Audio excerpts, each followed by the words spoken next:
Hello, welcome to Gatsby Day, Chapter 1. I'm so excited. I hope that you are too. I have my Gatsby flair on today for you because you guys know that I love the 1920s.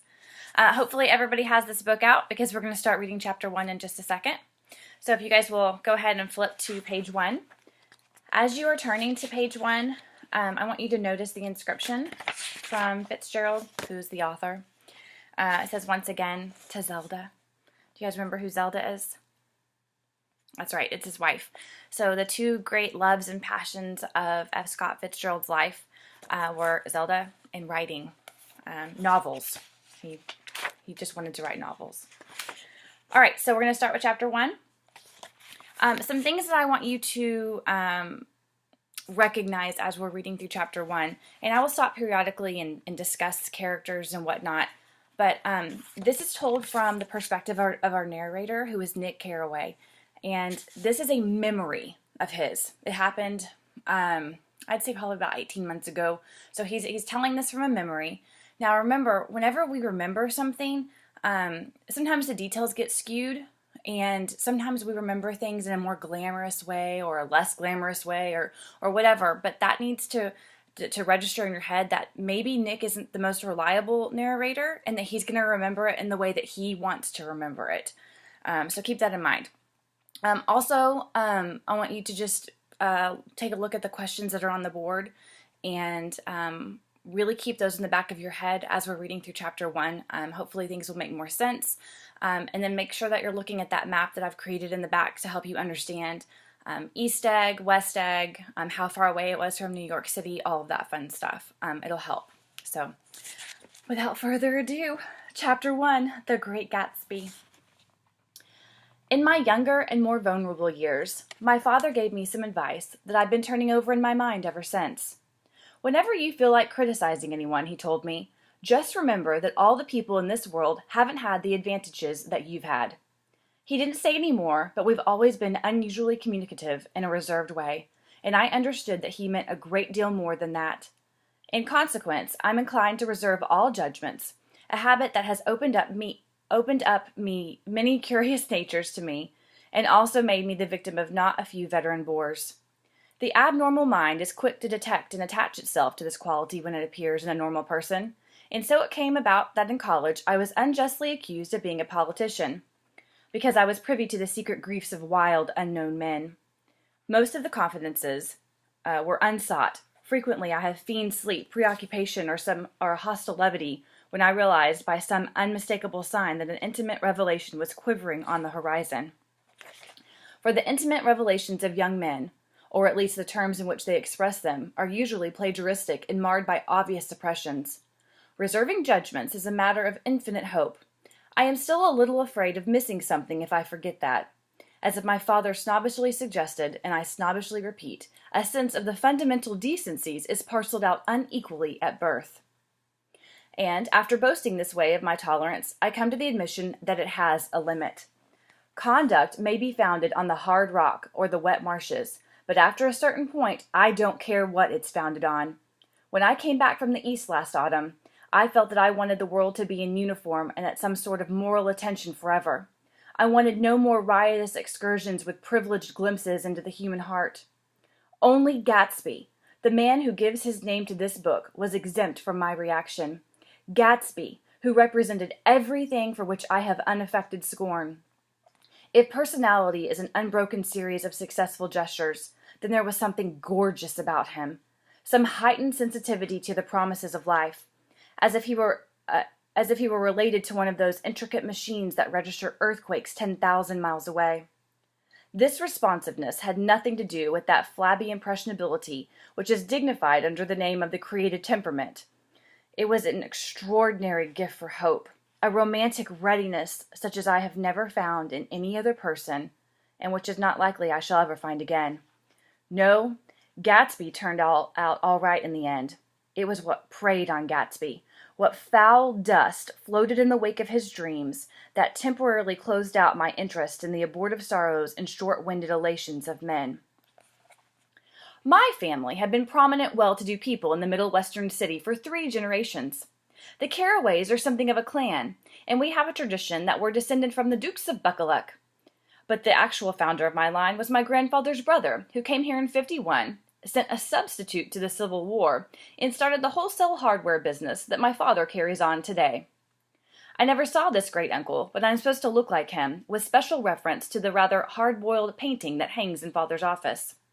I graduated from New Haven in 1915, just a quarter of a century after my father, and a little later I participated in the delayed Teutonic migration known as the Great War. I enjoyed the counter-raid so thoroughly that I came back restless. Instead of being the warm center of the world, the Middle West now seemed like the ragged edge of the universe. So I decided to go east and learn the bond business. Everybody I knew was in the bond business, so I supposed it could support one more single man. All my aunts and uncles talked it over as if they were choosing a prep school for me, and finally said, "Why, yes," with very grave, hesitant faces. Father agreed to finance me for a year, and after various delays I came east, permanently I thought, in the spring of '22. The practical thing was to find rooms in the city, but it was a warm season, and I had just left a country of wide lawns and friendly trees, so when a young man at the office suggested that we take a house together in a commuting town, it sounded like a great idea. He found the house, a weather-beaten cardboard bungalow at $80 a month. But at the last minute, the firm ordered him to Washington, and I went out to the country alone. I had a dog, at least I had him, for a few days until he ran away, and an old Dodge, and a Finnish woman who made my bed and cooked breakfast and muttered Finnish wisdom to herself over the electric stove. It was lonely for a day or so, until one morning some man more recently arrived than I stopped me on the road. "How do you get to West Egg Village?" he asked helplessly. I told him, and as I walked on, I was lonely no longer. I was a guide, a pathfinder, an original settler. He had casually conferred on me the freedom of the neighborhood. And so, with the sunshine and the great burst of leaves growing on the trees, just as things grow in fast movies, I had that familiar conviction that life was beginning over again with the summer. There was so much to read, for one thing, and so much fine health to be pulled down out of the young, breath-giving air. I bought a dozen volumes on banking and credit and investment securities, and they stood on my shelf in red and gold like new money from the mint, promising to unfold the shining secrets that only Midas and Morgan and Masonist knew. And I had the high intention of reading many other books besides. I was rather literary in college. One year I wrote a series of very solemn and obvious editorials for the Yale News. And now I was going to bring back all such things into my life and become again that most limited of all specialists, the well-rounded man. This isn't just an epigram. Life is much more successfully looked at from a single window, after all. It was a matter of chance that I should have rented a house in one of the strangest communities in North America. It was on that slender, riotous island which extends itself due east of New York, and where there are, among other natural curiosities, two unusual formations of land. 20 miles from the city, a pair of enormous eggs, identical in contour and separated only by a courtesy bay, jut out into the most domesticated body of salt water in the Western Hemisphere, the great wet barnyard of Long Island Sound. They are not perfect ovals. Like the egg in the Columbus story, they are both crushed flat at the contact end.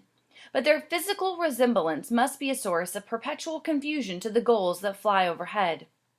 To the wingless, a more arresting phenomenon is their dissimilarity in every particular except shape and size. I lived at West Egg, the less fashionable of the two. Though this is a most superficial tag to express the bizarre and not a little sinister contrast between them. My house was at the very tip of the egg, only 50 yards from the Sound, and squeezed between two huge places that rented for $12,000 or $15,000 a season. The one on my right was a colossal affair by any standard. It was a factual imitation of some Hôtel de Ville in Normandy, with a tower on one side, spanking new under a thin beard of raw ivy, and a marble swimming pool, and more than 40 acres of lawn and garden.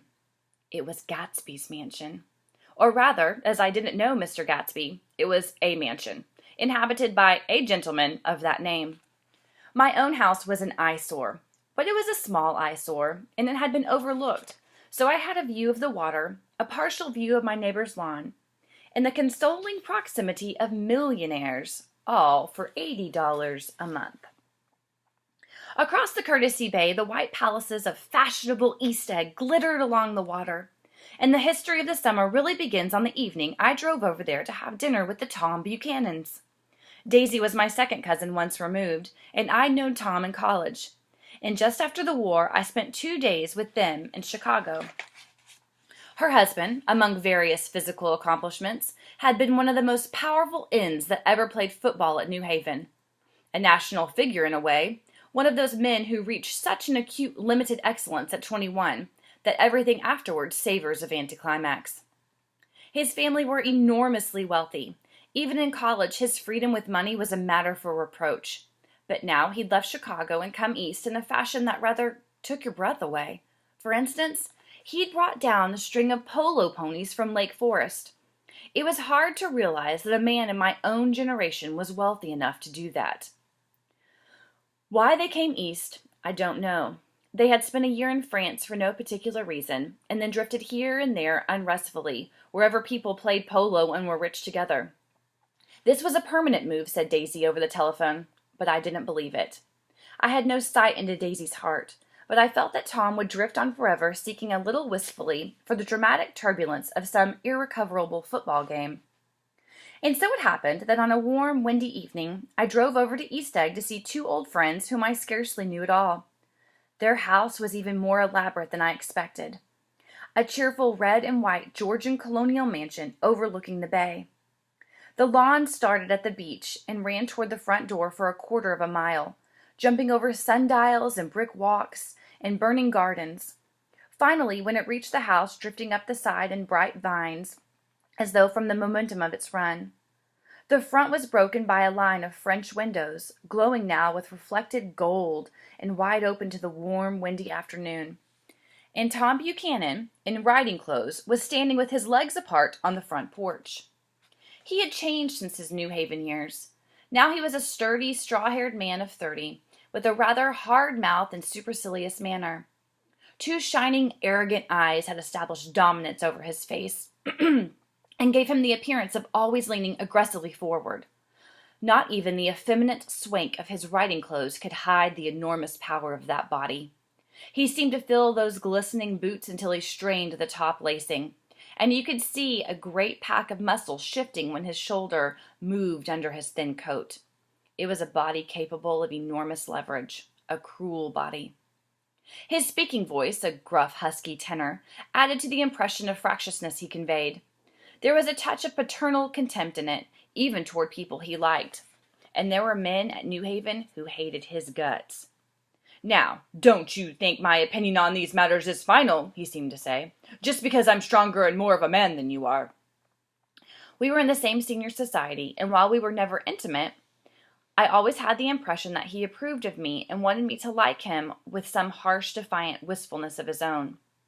We talked for a few minutes on the sunny porch. "I've got a nice place here," he said, his eyes flashing about restlessly. Turning me around by one arm, he moved a broad, flat hand along the front vista, including in its sweep a sunken Italian garden, a half-acre of deep, pungent roses, and a snub-nosed motorboat that bumped the tide offshore.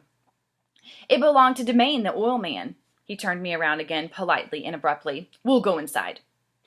We walked through the high hallway into a bright, rosy-colored space, fragilely bound into the house by French windows at either end. The windows were ajar and gleaming white against the fresh grass outside that seemed to grow a little way into the house. A breeze blew through the room, blew curtains at one end and out the other like pale flags, twisting them up toward the frosted wedding cake of the ceiling, and then rippled over the wine-colored rug, making a shadow on it as the wind does on the sea. The only completely stationary object in the room was an enormous couch, on which 2 women were buoyed up on it as though they were an anchored balloon. They were both in white, and their dresses were rippling and fluttering as if they had just been blown back in after a short flight around the house. I must have stood for a few moments listening to the whip and snap of the curtains and the groan of a picture on the wall. Then there was a boom as Tom Buchanan shut the rear windows and the hot wind died out about the room, and the curtains and the rugs and the 2 young women ballooned slowly to the floor. The younger of the two was a stranger to me. She was extended full length at her end of the divan, completely motionless, and with her chin raised a little, as if she were balancing something on it which was quite likely to fall. If she saw me out of the corner of her eye, she gave no hint of it. Indeed, I was almost surprised into murmuring an apology for having disturbed her by coming in. The other girl, Daisy, made an attempt to rise. She leaned slightly forward with a conscientious expression. Then she laughed an absurd, charming little laugh, and I laughed too, and came forward into the room. I'm paralyzed with happiness. She laughed again. She said something very witty, and held my hand for a moment, looking up into my face, promising that there was nowhere in the world that she so much wanted to see. That was a way that she had. She hinted in a murmur that the surname of the balancing girl was Baker. I've heard it said that Daisy's murmur was only to make people lean toward her, an irrelevant criticism that made her no less charming. At any rate, Miss Baker's lips fluttered. She nodded at me almost imperceptibly, and then quickly tipped her head back again. The object she was balancing had obviously tottered a little and given her something of a fright. Again a sort of apology rose to my lips. Almost an exhibition of complete self-sufficiency draws a stunned tribute from me. I looked back at my cousin, who began to ask me questions in her low, thrilling voice. It was the kind of voice that the ear follows up and down, as if each speech in its arrangement of notes that will never be heard or that will never be played again. Her face was sad and lovely with bright things in it, bright eyes and a bright, passionate mouth. But there was an excitement in her voice that men who had cared for her found difficult to forget. A singing compulsion, a whispered, "Listen." A promise that she had done gay, exciting things just a while since, and that there were gay, exciting things hovering in the next hour. I told her how I stopped off in Chicago for a day on my way east, and how a dozen people had sent their love through me. "Do they miss me?" she cried ecstatically. "Well, the whole town is desolate.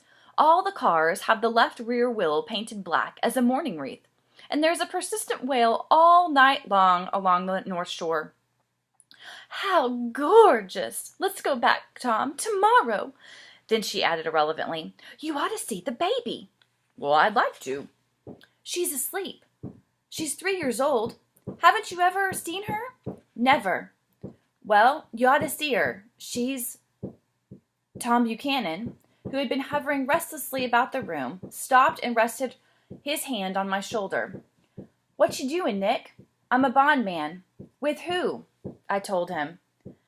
"Never heard of him." He remarked decisively. This annoyed me. "You will," I answered shortly. "You will if you stay in the East." "Oh, I'll stay in the East, don't you worry," he said, glancing at Daisy and then back at me, as if he were alert for something more. "I'd be a goddamn fool to live anywhere else." At this point, Miss Baker said, "Absolutely!" with such suddenness that I started. It was the first word she had uttered since I came into the room. Evidently it surprised her as much as it did for me, for she yawned and with a series of rapid, deft movements stood up into the room. "I'm stiff," she complained. "I've been lying on that sofa for as long as I can remember." "Don't look at me," Daisy retorted. "I've been trying to get you to New York all afternoon." "No thanks," said Miss Baker to the 4 cocktails just in from the pantry. "I'm absolutely in training." Her host looked at her incredulously. "You are?" He took down his drink as if it were a drop in the bottom of a glass. "How you ever get anything done is beyond me."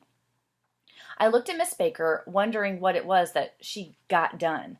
I enjoyed looking at her. She was a slender, small-breasted girl with an erect carriage, which she accentuated by throwing her body backward at the shoulders like a young cadet.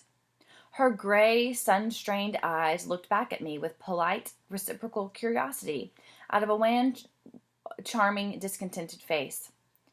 It occurred to me now that I had seen her, or a picture of her, somewhere before. "You live in West Egg," she remarked contemptuously. "I know somebody there." "I don't know a single—" "Well, you must know Gatsby." "Gatsby?" demanded Daisy. "What Gatsby?" Before I could reply that he was my neighbor, dinner was announced. Wedging his tense arm imperatively under mine, Tom Buchanan compelled me from the room, as though he were moving a checker to another square. Slenderly, languidly, their hands set lightly on their hips, the two young women preceded us out onto the rosy-colored porch, open toward the sunset, where 4 candles flickered on the table in the diminished wood. "Why candles?" objected Daisy, frowning. She snapped them out with her fingers. "In 2 weeks it'll be the longest day of the year." She looked at us all radiantly. "Do you always watch for the longest day of the year and then miss it? I always watch for the longest day in the year and then miss it." "We ought to plan something," yawned Miss Baker, sitting down at the table as if she were getting into bed. "All right," said Daisy. "What'll we plan?" She turned to me helplessly. "What do people plan?" Before I could answer, her eyes fastened with an odd expression on her little finger. "Look," she complained. "I heard it." We all looked, and the knuckle was black and blue. "You did it, Tom," she said accusingly. "I know you didn't mean to, but you did do it. That's what I get for marrying a brute of a man, a great, big, hulking, physical specimen of a—" "I hate that word, hulking," objected Tom crossly, "even in kidding." "Hulking," insisted Daisy.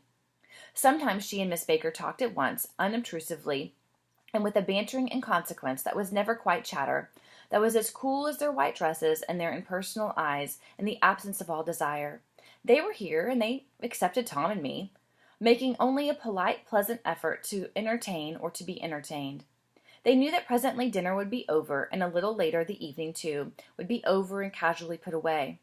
It was sharply different from the West, where an evening was hurried from phase to phase towards its close, in a continually disappointed anticipation, or else in sheer nervous dread of the moment itself. "You make me feel uncivilized, Daisy," I confessed on my second glass of corky but rather impressive claret. "Can't you talk about crops or something?" I meant nothing in particular by this remark, but it was taken up in an unexpected way. "Civilization's going to pieces," broke out Tom violently. "I've gotten to be a terrible pessimist about things. Have you read The Rise of the Colored Empires by this man Goddard?" "Why, no," I answered, rather surprised by his tone. "Well, it's a fine book, and everybody ought to read it. The idea is if we don't look out for the white race, we'll be utterly submerged. It's all scientific stuff, it's been proved." "Tom's getting very profound," said Daisy, with an expression of unthoughtful sadness. "He reads deep books with long words in them. What was that word "Well, these books are all scientific," insisted Tom, glancing at her impatiently. "This fellow has worked out the whole thing. It's up to us, who are the dominant race, to watch out for all the other races, or all the other races will have control of things." "We've got to beat them down," whispered Daisy, winking ferociously toward the fervent sun. "You ought to live in California," began Miss Baker, but Tom interrupted her by shifting heavily in his chair. "This idea is that we're Nordics, and I am, and you are, and—" After an infinitesimal hesitation, he included Daisy with a slight nod, and she winked at me again. "And we produced all the things that go to make civilization. Oh, science, art, and all that, do you see?" There was something pathetic in his concentration, as if his complacency, more acute than of old, was not enough to him any more. When, almost immediately, the telephone rang inside, and the butler left the porch. Daisy seized upon the momentary interruption and leaned toward me. "I'll tell you a family secret," she whispered enthusiastically. "It's about the butler's nose. Do you want to hear about the butler's nose?" "Well, that's why I came over tonight." "Well, he wasn't always a butler. He used to be the silver polisher for some people in New York that had a silver service for 200 people. He had to polish it from morning till night, until finally it began to affect his nose." "Things went from bad to worse," suggested Miss Baker. "Yes, things went from bad to worse until finally he had to give up his position." For a moment the last sunshine fell with romantic affection upon her glowing face. Her voice compelled me forward breathlessly as I listened. Then the glow faded, each light deserting her with lingering regret, like children leaving a pleasant streak at dusk. The butler came back and murmured something close to Tom's ear, whereupon Tom frowned, pushed back his chair, and without a word went inside. As if his absence quickened something within her, Daisy leaned forward again, her voice glowing and singing. "I love to see you at my table, Nick. You remind me of a rose, an absolute rose, doesn't he?" She turned to Miss Baker for confirmation. "An absolute rose." This was untrue. I am not even faintly like a rose. She was only exemplarizing. But a stirring warmth flowed from her, as if her heart was trying to come out to you concealed in one of those breathless, thrilling words. Then suddenly she threw her napkin on the table and excused herself and went into the house. Miss Baker and I exchanged a short glance, conscientiously devoid of meaning. I was about to speak when she sat up alertly and said, "Shh!" in a warning voice. A subdued, impassioned murmur was audible in the room beyond, and Miss Baker leaned forward, unashamed, trying to hear. The murmur trembled on the verge of coherence, sank down, mounted excitedly, and then ceased altogether. "This Mr. Gatsby you spoke of is my neighbor," I said. "Don't talk! I want to hear what happens." Is something happening?" I inquired innocently. "You mean to say you don't know?" said Miss Baker, honestly surprised. "I thought everybody knew." "I don't." "Why," she said hesitantly, "Tom's got some woman in New York." "Got some woman?" I repeated blankly. Miss Baker nodded. "She might have the decency not to telephone him at dinner time, don't you think?" Almost before I grasped her meaning, there was the flutter of a dress and the crunch of leather boots, and Tom and Daisy were back at the table. "It couldn't be helped," cried Daisy with tense gaiety. She sat down, glanced searchingly at Miss Baker and then at me, and continued, "I looked outdoors for a minute, and it's very romantic outdoors. There's a bird on the lawn that I think must be a nightingale come over from the Cunard or White Star Line. He's singing away." Her voice sang. "It's romantic, isn't it, Tom?"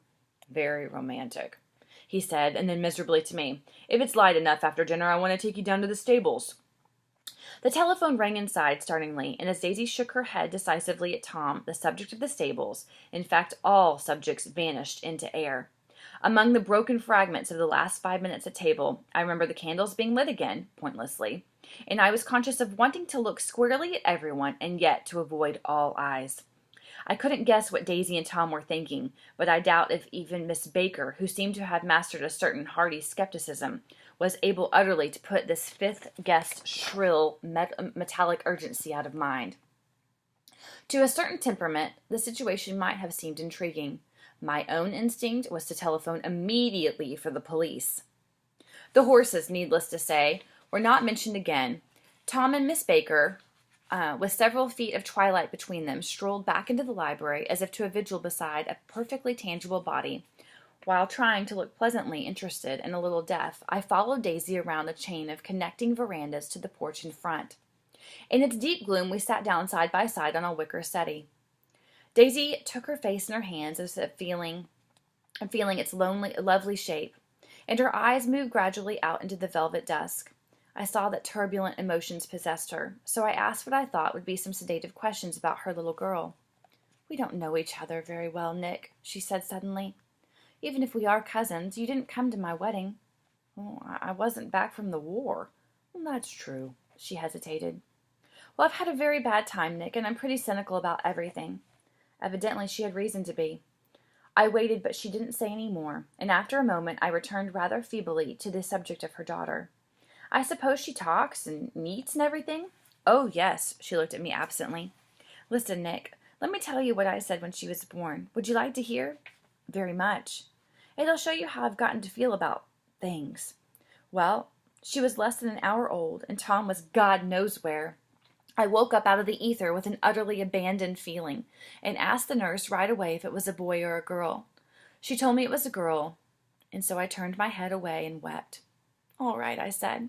"I'm glad it's a girl, and I hope she'll be a fool. That's the best thing a girl can be in this world, a beautiful little fool." "You see, I think everything's terrible anyhow," she went on in a convinced way. "Everybody thinks so, the most advanced people, and I know. I've been everywhere and seen everything and done everything." Her eyes flashed around at her in a defiant way, rather like Tom's, and she laughed with thrilling scorn. "Sophisticated! God, I'm sophisticated." The instant her voice broke off, ceasing to compel my attention, my belief, I felt the basic insincerity of what she had said. It made me uneasy, as though the whole evening had been a trick of some sort to exact a contributory emotion from me. I waited, and sure enough, in a moment she looked at me with an absolute smirk on her lovely face, as if she had asserted her membership in a rather distinguished secret society to which she and Tom belonged. Inside, the crimson room bloomed with light. Tom and Miss Baker sat at either end of the long couch, and she read aloud to him from the Saturday Evening Post, the words, murmurous and unafflicted, running together in a soothing tune. The lamplight, bright on his boots and dull on the autumn leaf yellow of her hair, glinted along the paper as she turned a page with a flutter of slender muscles in her arms. When we came in, she held us silent for a moment with a lifted hand. "To be continued," she said, tossing the magazine on the table, "in our very next issue." Her body asserted itself with a restless movement of her knee, and she stood up. 10 o'clock, she remarked, apparently finding the time on the ceiling. "Time for this good girl to go to bed."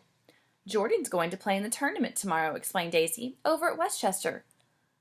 "Oh, you're Jordan Baker." I knew now why her face was familiar. Its pleasant, contemptuous expression had looked out at me from many rotogravure pictures of the sporting life at Asheville and Hot Springs and Palm Beach. I had heard some story of her, too, a critical, unpleasant story. But what it was I had forgotten long ago. "Good night," she said softly. Wake me at 8, won't you?" "If you'll get up." "I will." "Good night, Mr. Carraway. See you anon."